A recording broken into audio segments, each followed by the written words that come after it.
welcome back, or welcome if you're just joining us. It's The World This Week. We're in the company of Catherine Field, Paris correspondent for New Zealand Print and Radio. Also with us is David Chazan of the Daily Telegraph, international affairs editor Eduardo Quay, and France 24's very own Athens correspondent Natalie Savarakis here in Paris this Friday, taking a breather from it all. We were talking before the break about how these 3 weeks have been tough. Natalie mentioning that there was this snap referendum where the Greeks voted against austerity, and yet in the end, they had to take their medicine. It's got a bitter taste for the prime minister. He's weakened but not humbled. Alexis Tsipras, speaking ahead of that vote in the Greek parliament, admitted to mistakes. He even admitted defeat, but said it was all worth it. Europe is not the same after the last 5 months.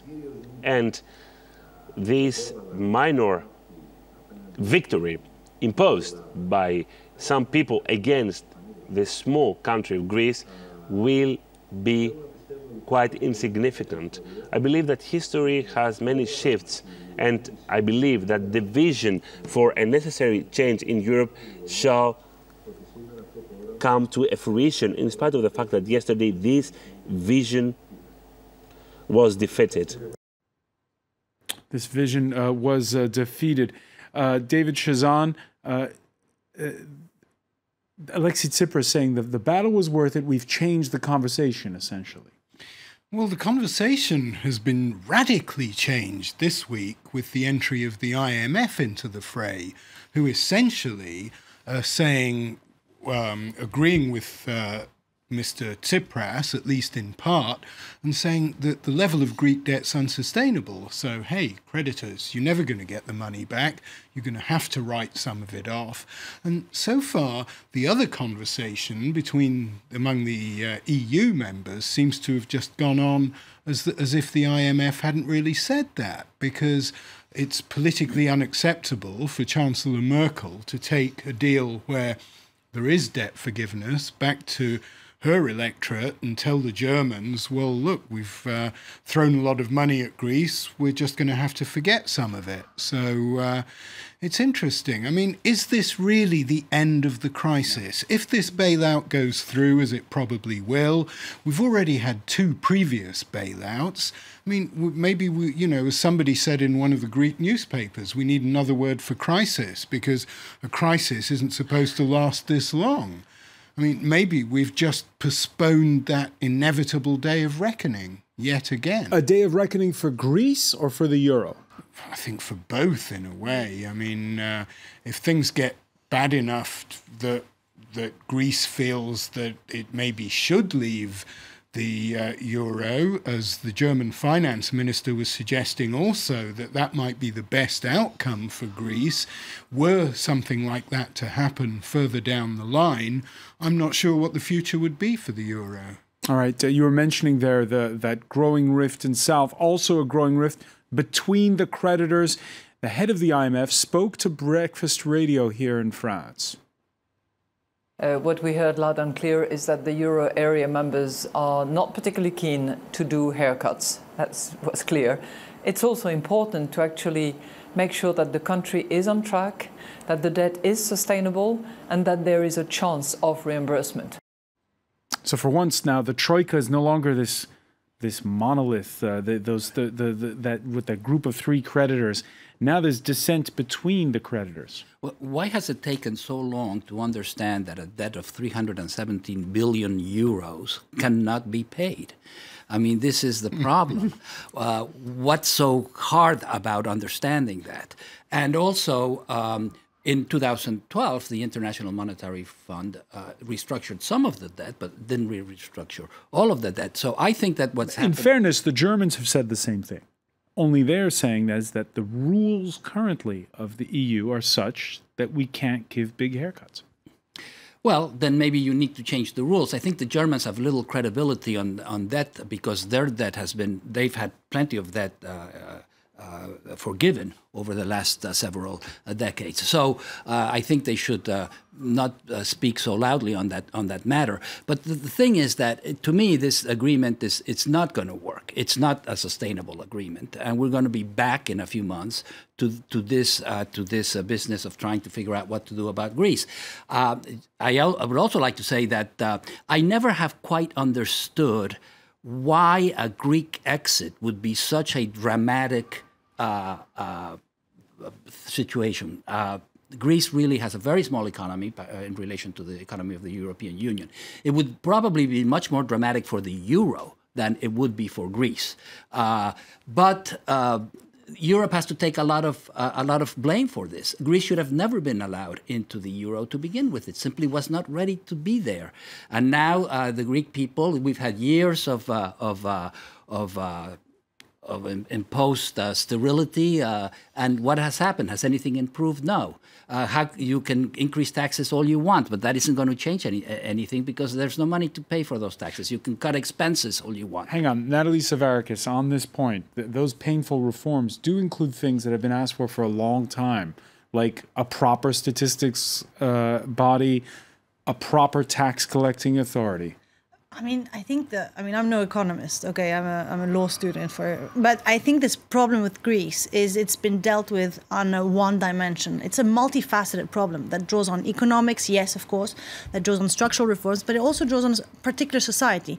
Greeks aren't Germans, you know, and the more you hit them with austerity, the more they're going to rebel against it. So I think the Germans have been trying to force feed the Greeks with this bill, this austerity bill, but they're just not swallowing it. So you need to find some sort of different mechanism to tackle this problem and to help Greeks repay their debt. Because at the end of the day, any Greek you speak to, they'll all say, we want to repay it. But, you know, by increasing tax hikes and reducing their wages, there's not much left in their pocket to pay up. They can't repay it. They can't. It's not a question of wanting. So I think it's the recipe that kind of needs to be changed, because what the Germans are doing in this, is that it's not working. So what are we going to do? We're going to increase it. Let's ratchet this, medicine up. But it's clearly not working. It's not working on this society. So you kind of either it's because the Greeks aren't implementing their reforms on one hand, or because now they no longer can.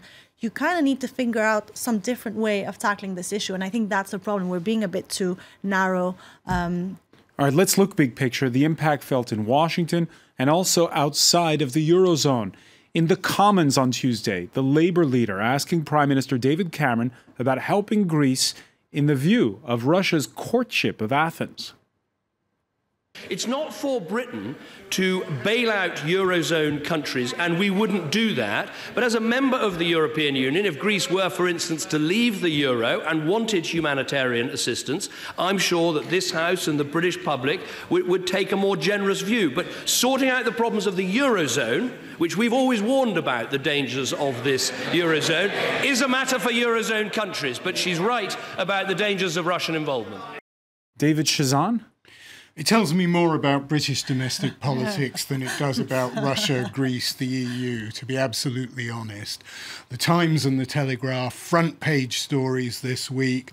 Britain has to contribute to the bailout, and Cameron is absolutely right. If there were a Grexit and then Greece needed emergency humanitarian aid, which it would do within weeks, then Britain would, as a net contributor to the EU budget, would be part of that. So Cameron has been at pains to tell the public, no, we're not contributing to this latest, what looks to be the latest bailout. One wonders whether this conversation would have been had if it was Greece talking about how much money the EU was giving to Britain during the mad cow disease. And the amount of funds that went from Brussels to London was extraordinary. And I think, as you say, it's more to do with British political life. You're whipping the EU. The EU is the nasty man of the neighbourhood. And whatever Britain is outside of it. But of course, but obviously Putin is there waiting in the wings, isn't he? he would love to establish a new alliance with Greece. They're both Orthodox countries. You know, they could then anything that would damage the EU or diminish them, he'd be quite happy with. But the only problem is I don't think he's got the money. He doesn't have the money, and that brings the other point, which is what David Cameron's also talking about, is geopolitically you cannot have any more unrest in the Eastern Mediterranean. It is an area of the world where there's enough there already. The world, particularly the EU, needs to do what it can. But the Greeks don't want it as well. Huh? Yeah. They're not fools. They know exactly what it means to be flirting with Russia. And I'm speaking to Syriza officials. They're like, you know, we want to have a kind of rapprochement, if you like, with Putin, etc. But we're fully aware of what he represents and what, you know, closer ties with the Kremlin would represent. So I don't think the Greeks would be also, you know, big fans of that. But it's interesting how it plays out geopolitically because, you know, as soon as Tsipras goes and sees Putin and St. Petersburg up, you have a phone call from the U.S. Treasury Secretary, you know, calling Merkel, etc. So it kind of plays out well in Greece, and they're playing this game pretty interestingly. I hope it doesn't backfire, of course, on them. But there's also this element of oversight. A lot of the countries this week within the EU who are angry about how Greece is being treated are countries like Poland, the Czech Republic, Slovakia, who really turned their economies around after the fall of the Berlin Wall. And they had serious supervision. They had members of the IMF, the World Bank, the European Bank for Reconstruction and Development in their ministries. And these countries like Poland turned their economies around. It wasn't easy. And now they're saying, well, you know, we are now being asked to fund another country that isn't under the same sort of supervision and isn't making the same sorts of changes that we made to our economy. But they didn't do it within the euro, did they? No, but they were under a lot of supervision, which hasn't happened in Greece. Right. They've had, though. It's going to happen now with this agreement. With this agreement, yeah. All right, and then there's one other party, the French president, François Hollande, who in the traditional Bastille Day television interview touted his own audaciousness, those were his words, and hinted he'd saved Europe with his mediation over Greece. Am I being unfair, or would you characterize his remarks on Bastille Days as that basically it was France that prevented it all from going pear-shaped? He has, you know, he's been talking to Syriza, to Mr. Tsipras, like a sort of elder socialist brother. Listen to me, we've only got your best interests at heart, etc. And the French did send a team of advisors to Athens to help them draft the latest proposals, which then paved the way for the deal. So he's not wrong. France has played a major part in this. But, I mean, is this agreement really what he's billing it as? I mean, the danger is not over.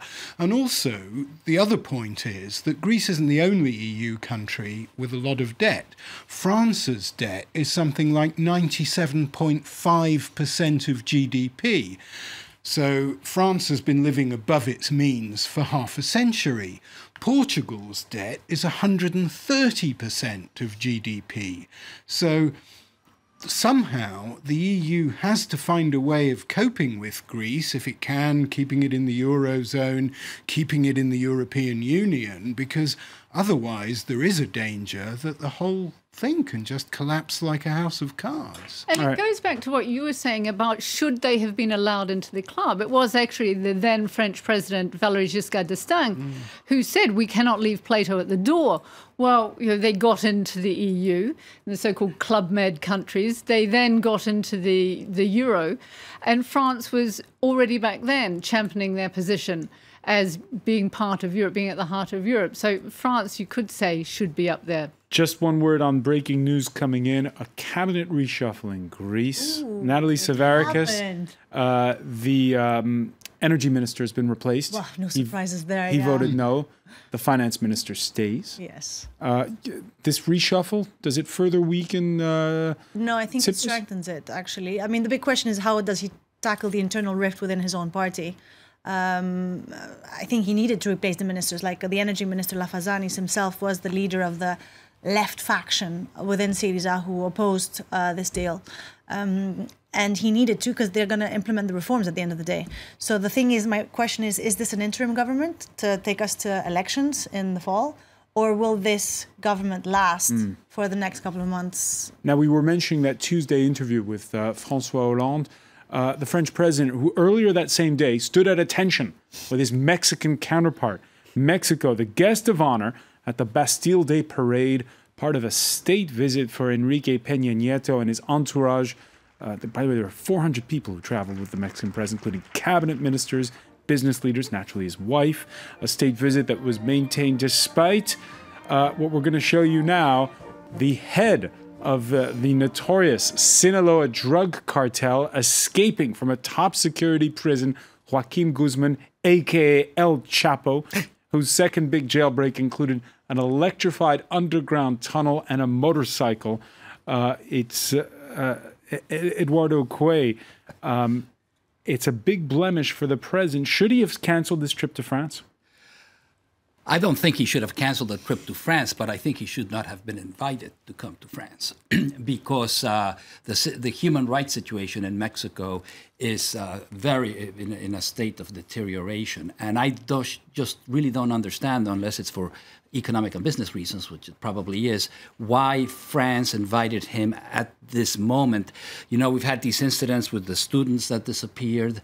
There's the obvious collision between the cartel and government people. The level of corruption is just abominable. Torture, human rights violations. So even before the escape of El Chapo, why France invited him at this point, I just don't know. Now, the escape of El Chapo is kind of, in a way, it's kind of funny because it's not at all a surprise. I believe his son a few weeks back said he'll soon be free. Well, and I'm sure, yeah, because obviously the son knew what was going on, and the fact that they would film all of this is a little bit like the Islamic State filming what they do for propaganda purposes. El Chapo is actually somewhat of a hero in Mexico. People kind of admire him. And it has to be said also that the United States had asked for his extradition. Mexico refused, and this is not just symbolic, it's important because the Mexican-American relationship is extremely difficult. The countries don't really like each other, they don't trust each other. For Mexicans, the United States is just an imperialist power that took away a quarter of its territory, and every Mexican schoolchild knows that. And for the United States, Mexico is just corrupt. So Mexico is very touchy about its sovereignty. You know, there's that saying, poor Mexico, so far from God and so close to the United States. So it's the relationship is having some difficulties. There's some difficulties with it, and the cooperation between the two countries on the drug trade has not been too bad over the last several years. But since Peña Nieto came back into office, it's been more difficult. And as you say, there's been problems with people north of the border since El Chapo's escape. Not only is he on the loose, but he's had time for a slanging match, it seems, via what's purportedly his son's Twitter account with voraciously anti-Mexican U.S. presidential candidate Donald Trump. Starting it all was the real estate mogul himself, saying, can you envisage Jeb Bush or Hillary Clinton negotiating with El Chapo, the Mexican drug lord, who escaped from prison? Trump, however, speaks himself in the third person, would kick his ass, which a very rude response coming from that Twitter account. Keep effing around and I'm going to make you eat your effing words. That tweet reads in part. Catherine Field, your thoughts on this? Yeah, this is such a wonderful story because everyone likes the big escape, don't they? And then throughout the week, we're getting more and more news about this. What was it? 397 truckloads of earth were moved to make this tunnel. What were the guards doing? How much did they pay the guards to look the other way? Well, they can pay whatever they want. They have millions and millions and millions. It's millions. And this is, I suppose, all going to go into, I forget what they call it. They have songs and hymns about these drug barons. So clearly another tune is being sung about this. I mean, it's just but it indicates the level of corruption. Oh, yeah. At all levels of Mexican society, and especially with the police and the military. Yeah, why weren't they listening into the conversations he was having during visiting times? And why weren't they moving him all the time to keep them on the run? Because they were too busy digging the tunnel. Exactly. And of course, it's provide fodder for the hometown paper of Mr. Trump. We can show you Tuesday's front page in the New York Post after that slanging match we described on Twitter. El Chapo versus El Trumpo. David Chazan, you don't see that in the Daily Telegraph. Oh, well, hey, you know, watch this space. It's a great story. I don't think that fraught relationship between the US and Mexico you were talking about's really helped when somebody like Trump describes Mexicans as thieves and racists. That's certainly not designed to win hearts and minds in Mexico. And so it's easy to understand why a lot of Mexicans probably look at El Chapo and see him as kind of a Robin Hood figure, I guess. And he's the little guy, quite literally, standing up to the big, nasty American brute. So he's able to portray himself almost as a political figure and not just the gangster, which we all know he is, of course. And for a lot of Mexicans, and I absolutely agree with this, that the problem is not in Mexico, it is in the United States and also in Europe to a greater and greater extent. It took many years. It was Hillary Clinton, when she was Secretary of State, who finally admitted that, yes, there is a problem because the consumption is in the United States. So Mexicans feel that they are being really, the finger is being pointed at them unfairly and unjustly, and that the real problem is north of the border, as they say there. All right, one final story. One scientist likened it to hitting a bullseye from 130 miles away. We're talking about that unmanned probe that NASA was successfully launched and made a flyby, reaching Pluto, sending back the first close-up images of the dwarf planet. A probe launched in 2006, the same year Pluto was demoted from full-fledged planet by astronomers. For more on this story, let's bring in Emma James. It's our Media Watch segment.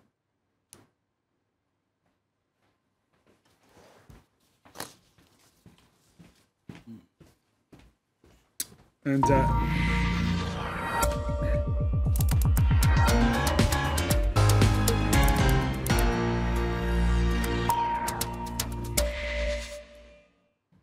the whole world has been fascinated. Pictures of ice caps, canyons, smooth surfaces that show that perhaps Pluto and its moon Charon were recently formed, could provide clues to the origins of our solar system. The whole world is watching this. It is indeed, especially on the internet, it would appear. However, if you were hoping for an intelligent take on exactly what's going on with Pluto, you've probably come to the wrong person. The best I can do for you is give you this one. This is the very latest image that's come through of the icy plains on Pluto, along with NASA's descriptions of exactly what that is. But more interestingly for me is the fact that so many people have taken this little planet, this lonely little planet, to heart and really tried to humanise it, and there's a lot of love for Pluto, bizarrely. Now, as you can see that in this image, it does actually have a kind of heart shape on it, but lots of other people seem to think it resembles other things, including none other than Pluto himself. Oh, I see. Everyone's favourite Disney character, or possibly anyway. Elsewhere, another Pluto image there for you, and this one, and my personal favourite when it comes to cartoon dogs, Snoopy supposedly is on the face of Pluto. Now also, people are really feeling quite sad that Pluto spends its life alone, and this meme really is being reposted everywhere, and a lot of people seem to be surprised by their reaction to it.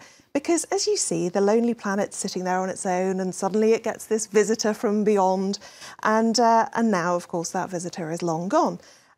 Lots of people saying, you know, we made Pluto sad. Sure is lonely out there, says Pluto. Hey, what's up? Got to go by, says the NASA craft that flew by.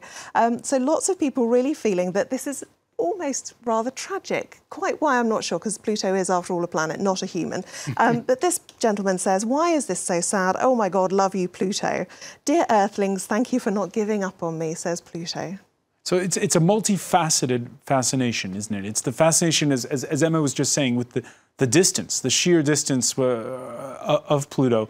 Yeah. But also to look into the past and perhaps to look into our future. Exactly. You know, this is where we came from. Is this where life started? For me, I have mixed feelings, because on the one hand, Pluto was a mystery before. We didn't really know what it looked like. It was out there on its own. Was it part of our solar system or another solar system? Now that mystery's gone. We know what it looks like. And so that's, yeah, it's a bit sad to finally not have that mystery when so much else in our world nowadays is so certain. Natalie Savarakis? For me, it's just, you know, the wonders of what we've achieved so far, huh? To be able to like peek into that world, and I mean, what's next for us? That's my big question. I mean, what's next? Is it about escaping from our world, or colonizing not just the Earth but the whole universe, like in Star Trek? Yeah, ultimately, I think that's what the scientists probably have in mind, quite rightly, because as we gradually destroy this planet, we acquire the technology maybe to go somewhere else. And it's interesting. And we're always looking for planets with water, with an atmosphere that we could more or less tolerate. So yeah, it may well be. It could become a prophetic series. Star Trek could come true. I have a more simple interpretation, and that is that first of all, we're in the summer. And I think that people like these stories because it's a break from the horrible news that we've had for the last 3 or 4 years now, and especially over the last several months. And when you have something like this, people kind of smile and relax, and they take an interest in this. It's something that is not horrible terrorism and all the rest of it that we just are flooded with now. It's certainly a long way from the Eurozone. I mean, 9.5 years to get there.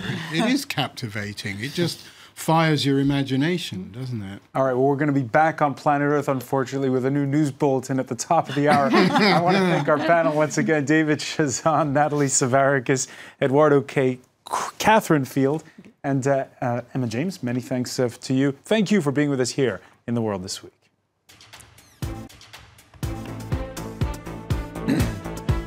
All right.